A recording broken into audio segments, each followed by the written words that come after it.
कराची के 3 अजला में 5 बल्दियाती नशस्तों पर ज़िमनी इलेक्शन जारी है। सियासी जमातों की जानिब से कैंप लगाए गए हैं। इस वक्त डॉन न्यूज़ के नुमाइंदे मोहम्मद बिलाल खान से जंजाल गोट में वो मौजूद हैं, उनसे मजीद जानते हैं। जी बिलाल, बताइएगा क्या गहमा गहमी देख रहे हैं आप वहाँ पर? जी बिल्कुल, देखिए मैं इस वक्त यूसी 8 के अंदर मौजूद हूँ। यहाँ पर दोस्त मोहम्मद जंजाल गोट स्कूल है। यहाँ पर पोलिंग का अमल जारी है, जबकि बाहर काफी गहमा गहमी देखने को मिल रही है। मेरा कैमरामैन आपको दिखाएगा कि देख सकते हैं कि ये है पाकिस्तान पीपल्स पार्टी का कैंप यहाँ पर मौजूद है और बड़ी तादाद में यहाँ पर कारकुनान देखे जा सकते हैं जो कि अपनी पार्टी को सपोर्ट करने के लिए यहाँ पर पहुंचे हैं। उसके साथ साथ मुख्तलिफ डिस्ट्रिक्ट के अहदेदार भी यहाँ पर मौजूद हैं।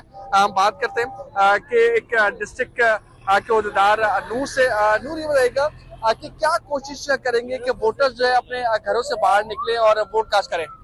जैसे कि आप पता है हमारा यूसी 8 का वाइस चेयरमैन का उम्मीदवार है सुराब टाउन का शहरोज बरईस।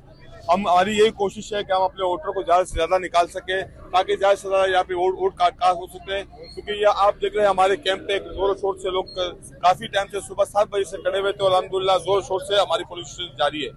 जी बिल्कुल, देखिए पोलिंग स्टेशन पर पाकिस्तान पीपल्स पार्टी समेत दीगर जो सियासी जमातें हैं, जिसमें जमात इस्लामी हो या पाकिस्तान तहरीक इंसाफ हो, उनके उम्मीदवारों की भी यही कोशिश है कि अपने वोटर्स को घरों से बाहर निकालें और वोट कास्ट करें। लेकिन यहाँ पर जो सबसे ज्यादा गहमा गहमी देखने को मिल रही है वो पाकिस्तान पीपल्स पार्टी के कैंप में गहमा गहमी देखने को मिल रही है, क्योंकि यहाँ पे कारकुनान की बड़ी तादाद मौजूद है।